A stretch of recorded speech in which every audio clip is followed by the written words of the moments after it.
What's going on, moviegoers? If you're new to the channel, my name is Christian. Welcome to Serial Productions. She-Hulk, you guys. We got the official first episode drop on Disney Plus, and let me tell you guys something. I'm gonna give you my initial brief thoughts and reactions to what I thought about episode 1 of She-Hulk. Now, before going into the show, you guys, I had my reservations. I did, but ultimately, I liked everything I've seen thus far in the trailers. Other than the spotty CGI at some moments, but I get it. You know, we all understand the whole debacle right now with Marvel Studios and their visual effects department and how they give them such limited time to get such massive projects done. Now, what did I think of this first episode? It took me by surprise. When I say this, I mean it.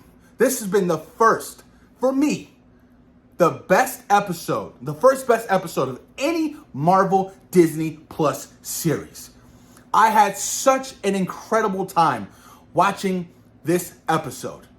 Seeing Smart Hulk, seeing the origin story and the start of, Jennifer Walters as She-Hulk and the backstory of how, she got the blood transfusion. Everything was spot on. I loved so much the chemistry between Mark Ruffalo and Tatiana Maslany. They're cousins in this. We should all know this right now. They fed off each other so well. They were so entertaining together. I love the fact that, Hulk was kind of, taking her under his wing and, this is what you have to do. I love the envy. I love the jealousy that the Hulk had because he realized, she's a new kind of breed. She's not the typical Hulk that he had to deal with over the past, 15 years, he said, of, dealing with an alter ego and having somebody else on the wheel. Jennifer Walters, as She-Hulk, she's been control of She-Hulk this entire time. So when she turns into it, it's not like she turns into a totally different person. No, that's her. Oh my God, you guys. This episode was so freaking amazing. It really was. I like I said, I love the whole, Mexico scene of, Hulk and She-Hulk together working. It was so much fun.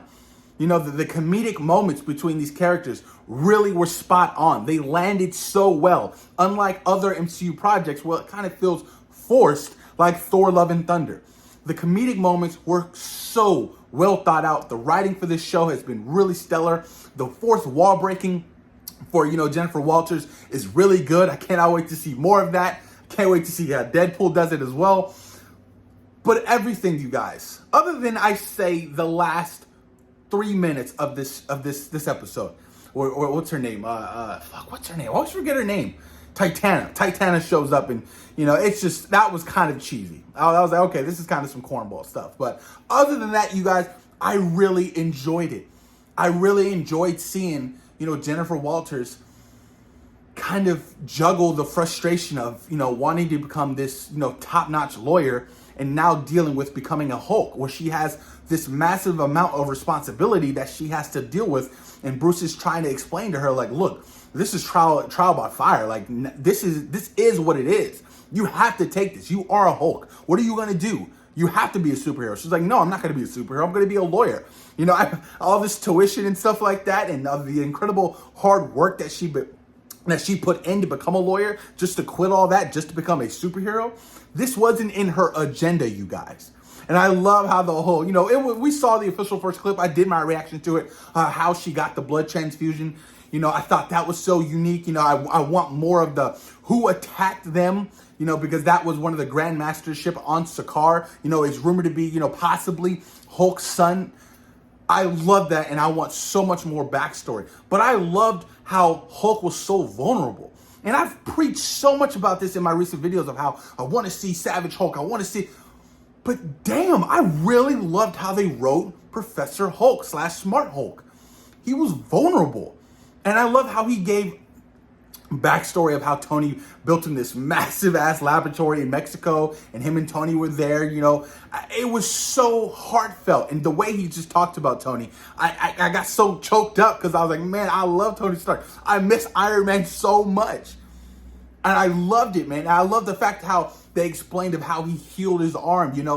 He was doing a lot of testing on Jennifer's blood because she's now She-Hulk. And, apparently she was the cure. Whatever was in her blood and the gamma exposure and stuff like that, he was able to fully regrow his arm again. I was like, oh, I love that. It was so entertaining. You guys, I'm telling you, I absolutely adored this episode from start to finish. And the action of when they fought each other, I did not expect them to go fight each other. That was so freaking awesome. This has been the best Hulk has been since Ragnarok, honestly. This is the best Hulk has been because we got to see Hulk kind of in action. Physical action, that is. He didn't have the Infinity Gauntlet. He wasn't snapping away. We didn't really get to see him throw hands, Avengers Endgame. We got to see him actually throw down with, She-Hulk. And that fight was so dope and just so entertaining. Just to see him kind of rage out again got me really excited. I was like, oh my God, like, could this lead into something else? Could he, potentially lose control again? I would love to see something like that where, Jennifer has to like calm him down, like, Bruce, what's going on? And he can't control it anymore. He's losing full control over the Hulk. And like I said, the whole backstory of how, the whole laboratory and stuff like that, and the oh my God, you guys, the little Easter eggs of, on the bar of how him and Tony built the bar, but Tony kind of, all he did was really drink, but the BB and TS on the bar, oh, that shit was so heartfelt, man. I was like, oh, you got me. And then like the Ultron bot head, I was just like, this felt like the most MCU project I felt in the longest time. Everything else in Phase 4 has kind of felt off and, just its own world. This episode actually felt like this is a part of the Marvel Cinematic Universe. And I feel like that has ultimately to do with because of Bruce Banner and, the talk of the blip and the talk of Tony Stark and all that stuff. We rarely get to dabble and talk about post-Endgame stuff or even, what happened during the blip during some of these characters. That, I absolutely was so impressed, you guys. And I cannot wait for episode 2 next week. This shit was so much fun.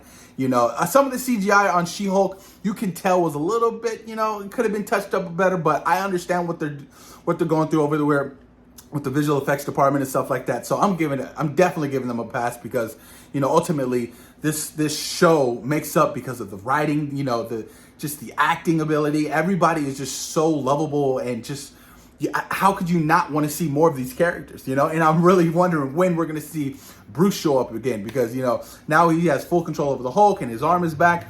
Hopefully we'll see Bruce probably towards the end because like a lot of people were saying, they really want to focus this on being, not just about cameo appearances.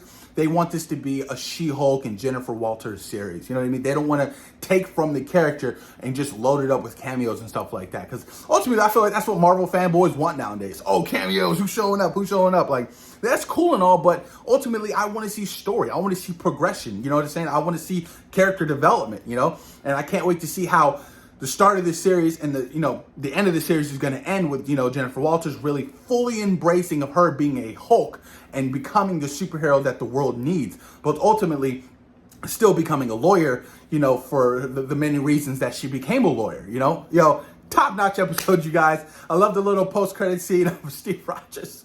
Is Steve a virgin? When did Steve, when did he clap some cheeks? That shit was so funny to me, dude.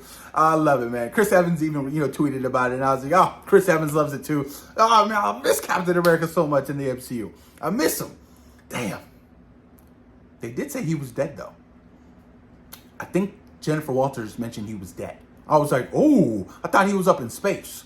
Big question mark. I don't think Steve is dead. He's up in space right now with Nick Fury doing whatever he's doing, retired, being safe, because ultimately Steve still has a target on his back, being Captain America and, Steve Rogers. Ultimately, he has a target on his back. So post your comments down below. Let me know what you guys thought about this first episode of She-Hulk Attorney at Law. Thoughts on opinions, you guys. I really want to know you guys' honest thoughts on, what you thought this episode definitely did for you and definitely didn't do for you. Post your comments down below and let me know what you guys think. Peace.